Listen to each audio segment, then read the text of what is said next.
Support அந்த மாதிரி வச்சுக்கோங்க. ஆரம்பத்துல மெடிகேஷன் எடுக்கிறவங்க அந்த மாதிரி பண்ணுங்க. என்னன்னா இந்த இந்த நியூரோ ப்ராப்ளம்ஸ், சுகர் மாத்திரை, பிபி மாத்திரை, கொலஸ்ட்ரால் மாத்திரை எடுக்கிறவங்களுக்கு எல்லாம் வந்து நம்மளுக்கு வந்து வேல்வ் எங்க இருக்குது, ஹார்ட்ல இருக்கு தெரியும். ஆனா எத்தனை பேருக்கு கால்ல உள்ள வேல்வ் இருக்குன்னு தெரியும்? தெரியாது. கீழே போற ரத்தம் மேல பம்ப் பண்ணும். அதனாலதான் பாதி பேருக்கு கால் எடுத்துறான். ஒரு விரல் எடுக்கிறான், 2 விரல் எடுக்கிறான், 3 விரல் எடுக்கிறான், 4 விரல் எடுக்கிறான், 5 விரல் எடுக்கிறான், முக்கா கால் எடுக்கிறான், ஆஃப் கால் எடுக்கிறான், குவார்டர், ஆஃப், ஃபுல்லுன்னு எல்லாமே போயிடுது. இது வரைக்கும் ரீசெண்டா இப்போ சேஃப் ட்ரீட்மெண்ட் கொடுத்துருக்காங்க. வராம இருக்கிறதுக்கு என்ன பண்ணா சிம்பிளான விஷயம்.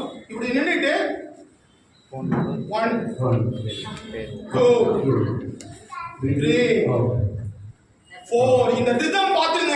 இளையராஜா மாதிரி இசை நான் வேணும். 1 2 3 இந்த கதை கிடையாது. 1 2 3 4 5 ஏன்னா இந்த டோஸ் 5